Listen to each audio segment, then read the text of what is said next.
they got too big, they let them go. And a lot of people will collect rattlesnakes. Really? Mm-hmm. I'll tell you, there's one thing I don't want to have as a pet is a rattlesnake. So I know other people. You guys remember Steve Irwin, right? Oh, by the way, happy Australia Day, everybody. Which I guess technically was yesterday in really? Australia. That's right. Okay. Yeah. There you go. Crikey, mate. Right. So Aussie. Oi, oi, oi. Oh, you're natural. There you go. So we have it's the 27th there already, but hello to all of our Australian friends. But the idea, and I guess this relates to business in some ways, right? The idea that there are people who take, a liking to things that many of us would say, a rattlesnake, what are you going to put it in a cage in your house or whatever? I know people who collect scorpions. Like the last freaking thing I want in my house is scorpions, So of course I have a lot of time in Arizona, but I'll tell you one thing that was forbidden in Arizona, which I did have as a youth growing up in New Jersey. I had piranhas. Oh, Now you just mentioned, it was Patricia who just mentioned that people will get the lizard and then release it into the wilds because they get bored with the lizard or whatever. I don't know what it costs. What does an iguana cost? I'm not a lizard guy. Okay, but I know that in Arizona, you cannot keep privately, you can't keep piranhas because if you did do such a foolish thing as to let them out into the wild, into a lake or something, apparently it's perfect for piranhas. They love it and they will breed. And the last thing you want is piranhas in your lake. Right. Yeah. So no piranhas allowed in Arizona. Welcome everybody to our daily success call. Look at all these tidbits of wisdom that you get just from showing up a little bit early. Isn't that great? Yeah. It's worth it. It's worth it. This is it. We just got our money's worth here. Never mind selling coffee cups and tea. Hey, John. Yeah. John, did you ever see the War of the Tarantulas? I can't say that I have. It sounds terribly intriguing. Yeah. During Arizona monsoon season, all the tarantulas live underground. And so when the monsoon season hits, it floods their homes and they will come up on top and they go across the grounds into the mountains and go up the mountains so they can get away from the water. I lived in Sierra Vista where it was flat. Right. I was driving down the highway and all of a sudden it looked like there was a dark shadow moving over the side of the road, the whole field out there. And I pulled over to look and that's one of my biggest fears is spiders. I don't like them. Okay. And all of a sudden they started coming up and I realized what it was. And it was a whole army of tarantulas heading to the mountains, to the Huachuca Mountains. Wow. Yeah. I left real quick because I did not want one on my car. Okay. But yeah, well, it was an interesting thing to see. But sure. Well, when I lived in Tucson, we would have them crawling up, outside of the house sometime. He was one or two of them or whatever, but it was never like an army of tarantulas. It was just a tarantula, which some people like to handle them or whatever. I'm like, whatever. Let him do his thing. I'll tell you one thing you don't want to handle is a Gila monster. Oh, right? Why? Right. Gila monster. Anybody know what a Gila monster is? It's a lizard. It's black and orange. It's got like orange speckles on black. And they've got a corrosive, their mouth. Oh, that's right. Yeah, like a necrotic something. Yeah. Right. And they're not like fast. It's not like, oh, holy crap, I'm being chased by a Gila monster, but they're, a good sized lizard, maybe 1.5 feet long. And some people want to go and mess with them. I'm like, don't mess with that thing. If it gets you, you're going to like lose some body parts. Right. So anyway, why are we talking about all this? What does this have to do with e-commerce? It's all your fault, Patricia. Yes. Fear. Because we are fear. All right, good. Let's take that up. Thank you, Mindy. Fear. What do we fear?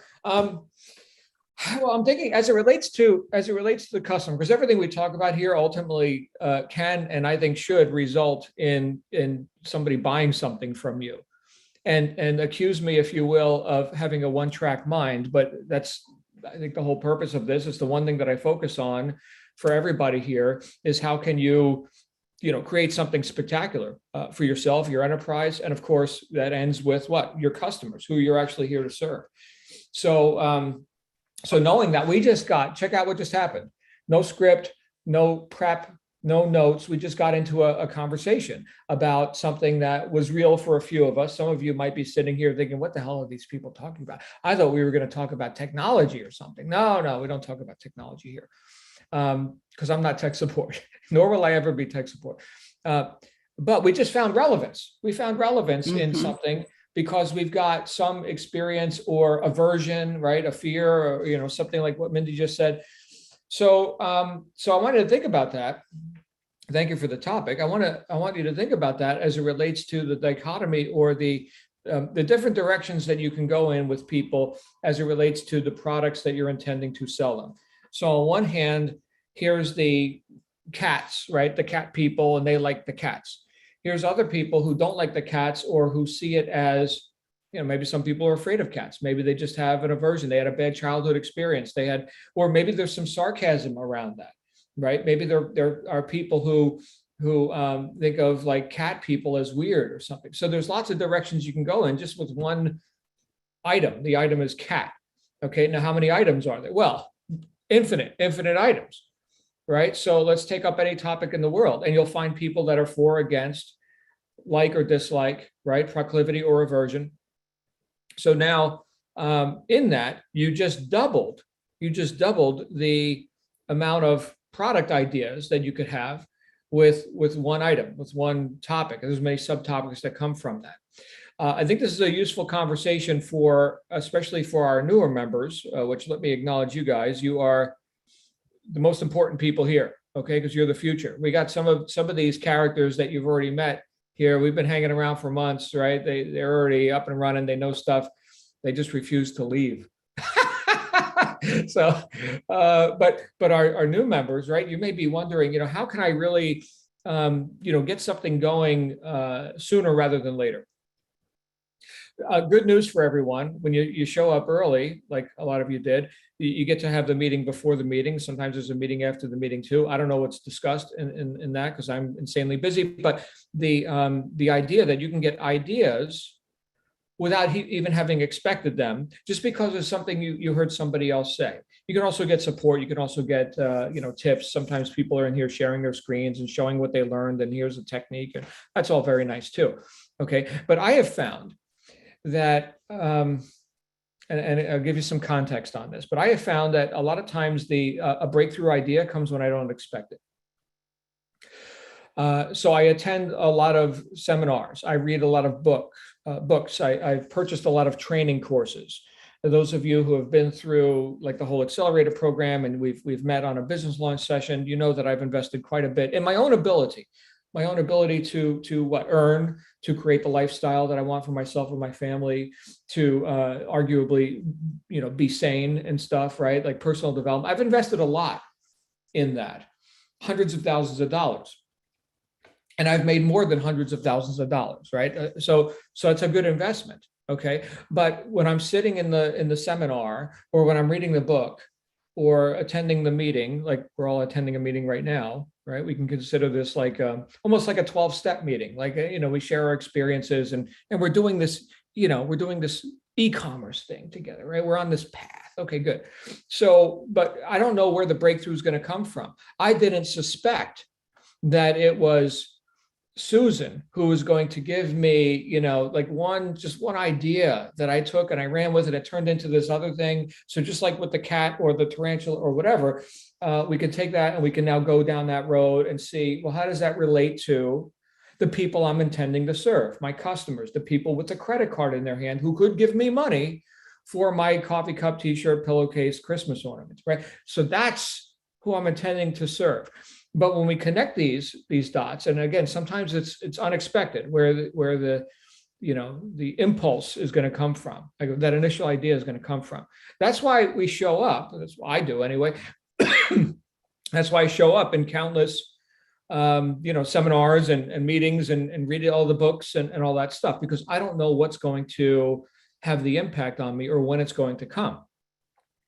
So in that way, we'll keep doing these sessions. We'll keep getting together, talking about whatever we talk about, something, nothing, I don't know, but something comes up, because I've heard from so many of you where you've had a breakthrough that you may not even been suspecting. And it might have been right there under your nose. And maybe it wasn't relevant for somebody else, right? But for you, at that time, in that moment, in that place, you got it. Okay. So I think the difference here, and this is more of just my own observations, I think the difference between those who make their mark in this or any endeavor, okay, we're not talking about these specific methods, but those who make their mark versus those who just kind of drift in and out, not doing anything of note, okay?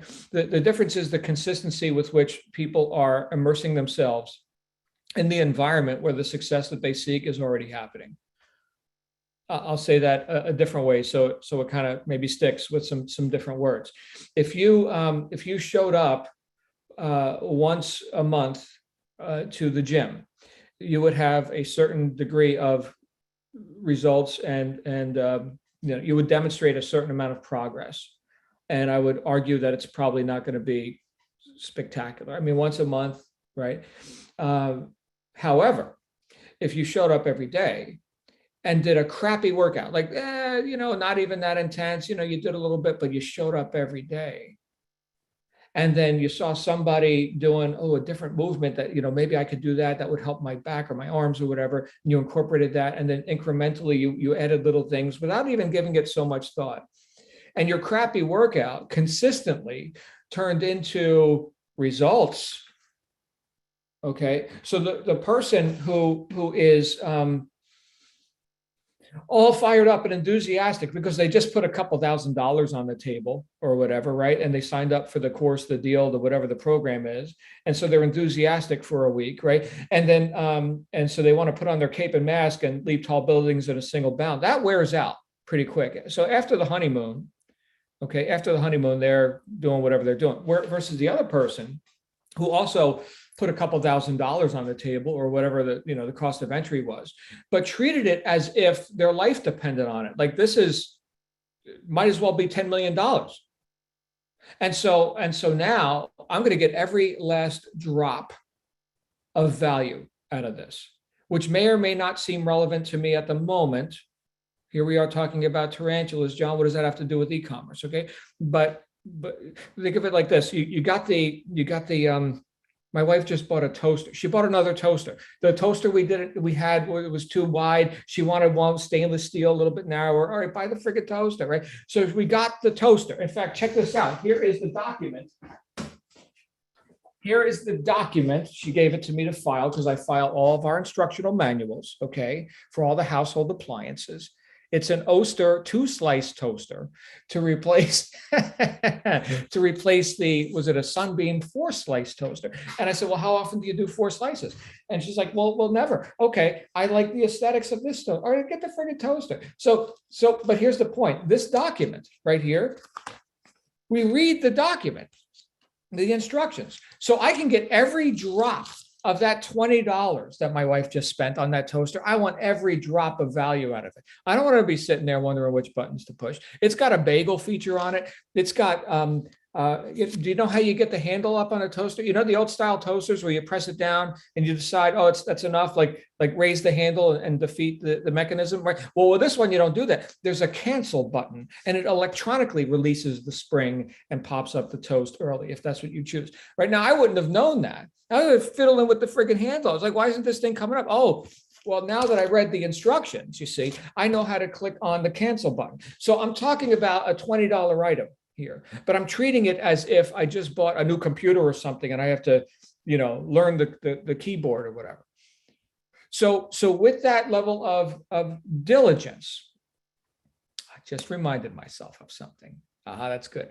So with that level of diligence, we can get a whole lot more value. We can, as individuals, a whole lot more value out of, most of this stuff. Is this relevant to me? Do I have to read that it's a 2-slice toaster? I already know that. The model number, I don't care. I don't care what the model number is, but my goodness, there's a breakthrough in here somewhere. So let me make sure I get every drop of value out of it. Am I making a point? I hope I am. That comes with diligence, which we talked about on Monday, and I told you to remind me, and nobody did. So shame on all of you that we're going to cover, or at least introduce, Ben Franklin's virtues. Did I talk about that with you guys? Was that on Monday? Yes, Maggie? Oh, Maggie. I couldn't. She's gone. All right. So how many of you are familiar with Ben Franklin's virtues? Anybody? No?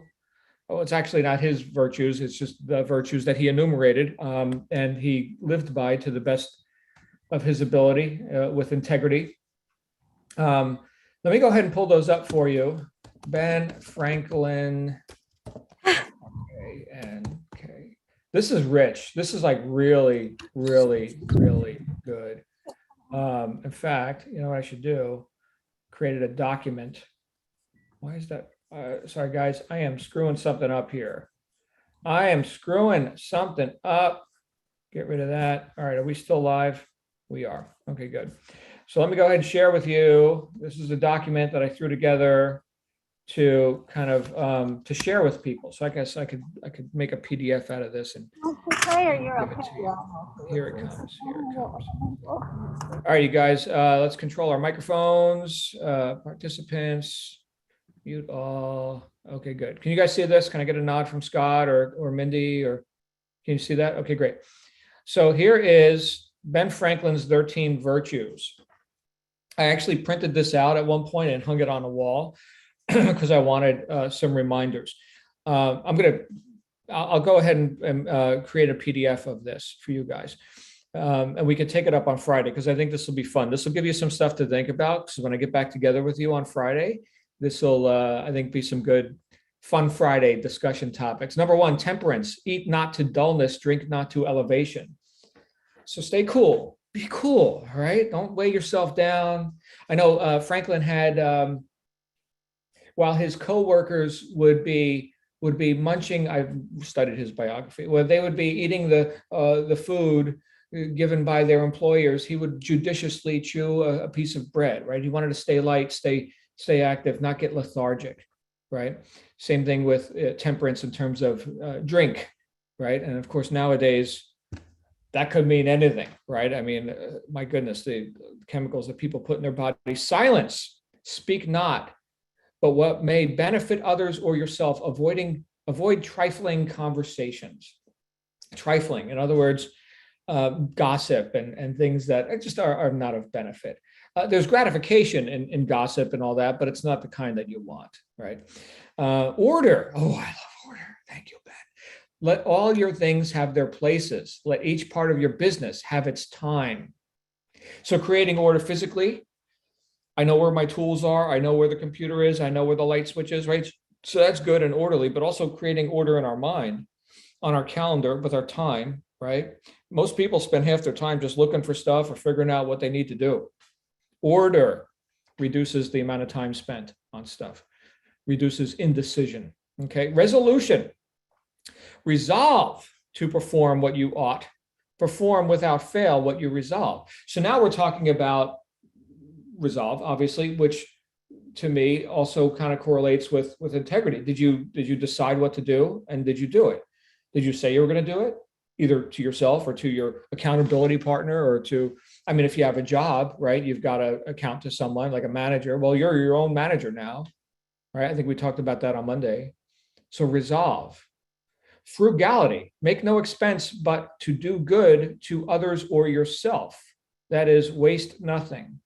So sometimes people will look at highly successful entrepreneurs, Rachel, myself, others that you may meet here in the community, and think that we just spend money like it grows on trees or something. Well, I've been down that road, and I'll tell you what, it's pretty short-lived. Trying to stuff physical items into a spiritual hole, let's say. Maybe some of you have heard that analogy, but no, you don't fill the hole with things that are not appropriate for that hole. Retail therapy only goes so far.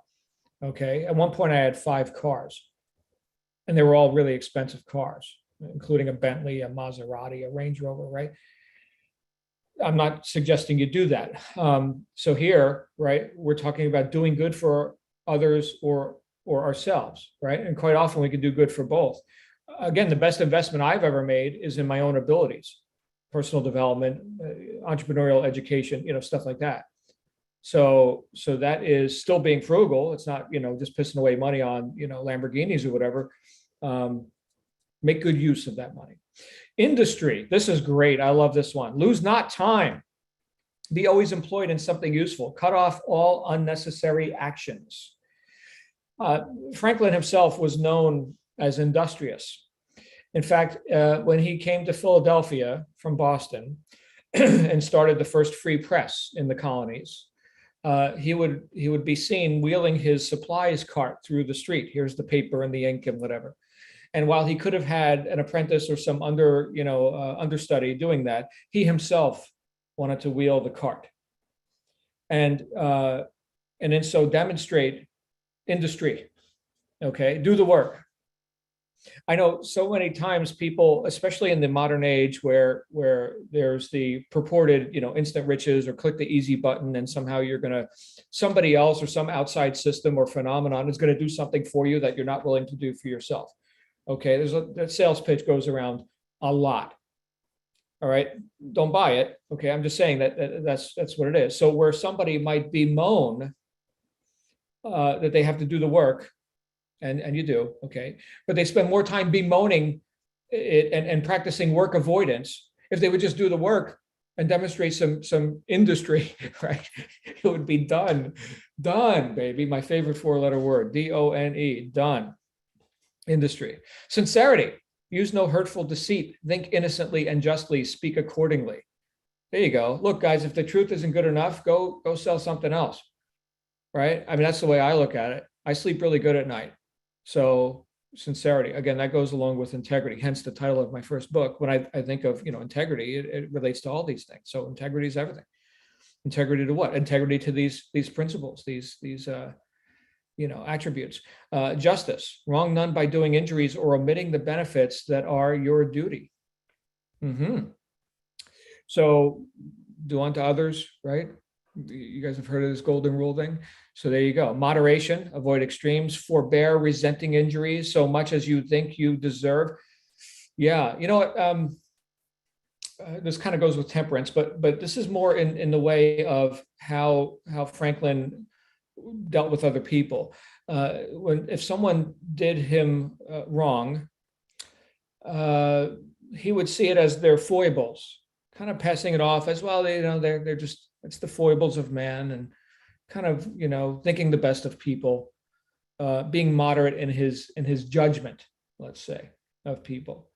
That's something where I could probably use a little bit of tweaking, a little bit of brushing up. Cleanliness, tolerate no uncleanliness in body, clothes, or habitation. Back to the idea of order. Cleanliness, orderliness, it all kind of goes together. Tranquility, be not disturbed at trifles or accidents common or unavoidable. Yeah, you know what? If life was perfect, then, it'd be pretty freaking boring. So sit there and be quiet and get some perspective. There's people with bigger problems that you don't want. Okay. Chastity, rarely use venery, that means sexual act, but for health or offspring, never to dullness, weakness, or the injury of your own or another's peace or reputation. I will let you guys figure that one out for yourself. In the age of social media, I would probably win a bet if I bet you that I could talk to 100 people and see maybe one or two who knows what the word chastity means. Humility, imitate Jesus and Socrates. That was his explanation of humility. I will tell you, humility, my favorite definition is honest self-appraisal. So yeah, we do have shortcomings, we do have defects and whatever, but we also have strengths. That's humility. You're friggin' awesome at that thing that you do so good, right? That's humility. That's not boasting or conceit. That's honest self-appraisal. And yes, you suck at these other things. Yeah, I get it. Let's be honest with ourselves. Anyway, I told you I would give you Ben Franklin's 13 Virtues. There they are. I'll go ahead and print that out and I'll publish it here while somebody else is talking. So somebody else talk while I do that. I'm sure you can find it online for yourself, but I'm such a servant here. I'm going to go ahead and serve you guys. Anybody else want to talk while I do this? Or are you just going to watch me work on my computer real quick? Export to PDF. Scott does. Hey, Maggie. Oh, she came and went. I said Scott does. Hey, Scott, come on out. I'm not looking at the screen. I'm looking at my tech stuff. Yeah, I don't know, Benjamin Franklin's. I'll tell you what, there's two things right now that are really, I mean, Benjamin Franklin, yeah, I read his biography and you talk about an innovator, and I mean, come on, he crossed the Atlantic Ocean, what, 3 times or something like that, and he talks about all the things of man and where they was at the time, but he had this foresight. There was a certain club that he had that I wish was around today. I think it was called the Jonto. Do you remember that? JUNTU or something like that. Yeah. Yeah, and it was where it was a subscription club, and well, back then there was no taxes. Everything was in a subscription, which was really wild. But and it was upon the integrity of man to step forward and be forthcoming in their brilliancy and their ideals and for the better of man. I mean, this is where a lot of our halls in the United States were developed. This is where, oh man, just tons and tons of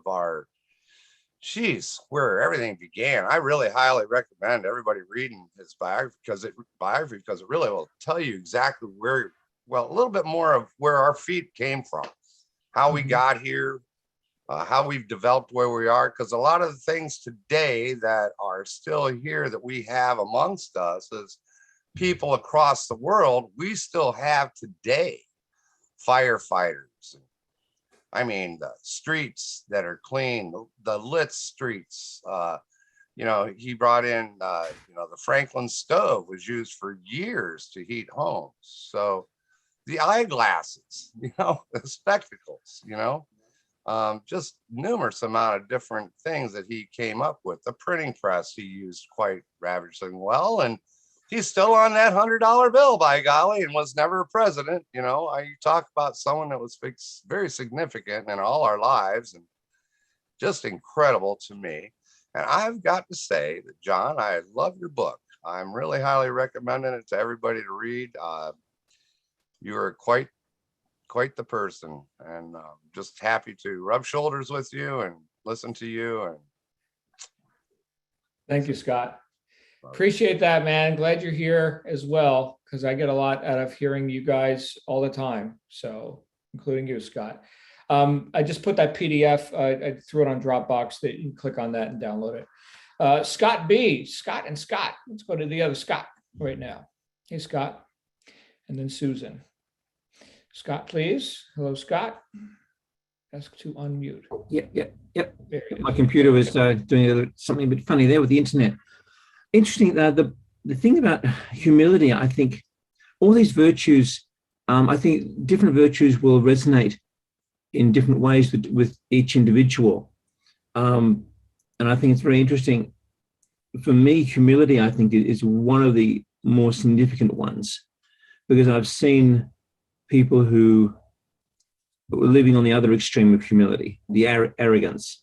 And I've seen the absolute carnage that does to the lives of people around them. And it actually leads to many people losing their lives because of that lack of humility. And so to me, that's possibly one of the most important of the virtues. It's interesting, though. You were talking about going to training and going to a gym and so forth, and people who sort of go there wishy-washy and do a little bit here and there and so forth. It's very interesting because you may be familiar with, there's a bit of a debate in the bodybuilding world between those who do anaerobic and those who do aerobic training. The idea of short, intense bursts, or those who do more longer term, less intense, and so forth. And a lot, that can relate to what we do in a sense. We can have intense bursts of activity for a day or two, or we can just stretch it out gradually over a little bit every day. In this sense, you have to sort of work out what you relate to. But I do think, though, the halfway point of doing some every day with a certain amount of intensity is closer to what works for me, certainly. I'm not sure why I mentioned that, but just as it came up from the gym, that's all. Right. Well, you got to have both too, right? I mean, I can tell you that I can go and do anaerobic, weightlifting and whatever, and get strong muscles and have no staying power. Right now, it's time to climb the mountain or something, and winded in 10 minutes. Right. So there's got to be both. All right. Well, I'm happy. All right. Very good. Thank you, Scott. Let's go to Susan. Hey, Susan, how's the chipmunk? Okay, I'm going back to Scott Kelly and his Junto Club. I was trying to look up the correct pronunciation, but I couldn't find it. Also known as the Leather Apron Club, was a club for mutual improvement established in 1727 by Ben Franklin in Philadelphia. The Leather Apron Club's purpose was to debate questions of morals, politics, and natural philosophy, and to exchange knowledge of business affairs. A Junto Club. Well, welcome to our Junto. Here we are. Interesting. I don't know where that came from. John, this is Deborah. I put the same thing that Susan just said in the chat. Okay. And then chat, I'm just like Susan. I had to find it, and so I'm like you. Oh, okay. Yeah, there we go. And I think talking about a mastermind because I think the last part deals very much what we do with John and Karen. Right. Yeah. Right. Now, for those of you who have read, thank you for that, Susan and Deborah. For those of you who have read Think and Grow Rich by Napoleon Hill, one of the chapters, one of the 13 principles that Hill elucidated in the book was the power of the mastermind. And he talked about how there's no other way to amass great power than through, the cooperation of other basically on purpose people, right? And so he would, in some cases, attend actual mastermind groups. Hell, I run a mastermind every day with my clients, right? So outside of this group, we have an actual mastermind group. And also Hill would mock up imaginary situations where he would get counsel from Franklin, Edison, Bonaparte, right? Other people who had strengths that he was looking to, get perspective on, and just kind of mocking up in his own mind, how would this person react to this situation, or what input might they have? And pretty interesting. A lot of that happens in the imagination too, but I think getting around, and Hill had, in the case of the author of that book, Think and Grow Rich, Napoleon Hill, he had the rare and unique opportunity as an understudy of Andrew Carnegie to be introduced to many of the current day industrial revolution, those days, right? The current day, biggest people of industry, Ford, Edison, Wrigley, Schwab, those guys, right? So he really did hang around with, some of the most powerful and influential people of his era. Tremendous advantage. And look, if we got nothing else out of these talks than that, right? If you just got around other people who were further along on the path and had perspectives which you didn't have when you showed up, right? And if you just got that, even through osmosis, then my goodness, talk about the cost of admission. I mean, if there's no other way to amass great power but through the power of the mastermind, well, I would get around on purpose people as much as you can. Like I said before, and I kind of went through it quickly, immersing yourself in the environment where the success you seek is a reality. That right there is something that I've, like, whatever it takes to do that, whatever it takes. So anyway, love you guys. Thank you for being here with us. We are going to wrap up. I don't see any other hands. Go ahead and download that PDF. It's in the chat. I'll put it in there one more time before we wrap up. There you go. And then if you want to take up any of these on Friday, I think it would be fun conversation. Obviously, Scott B took up humility a bit. That's one that kind of pressed his button. But if you get any buttons in there, I would love to take those up on Friday, see if we can go down that rabbit hole a little bit. Isn't this more interesting than talking about tech support? I think so. All right.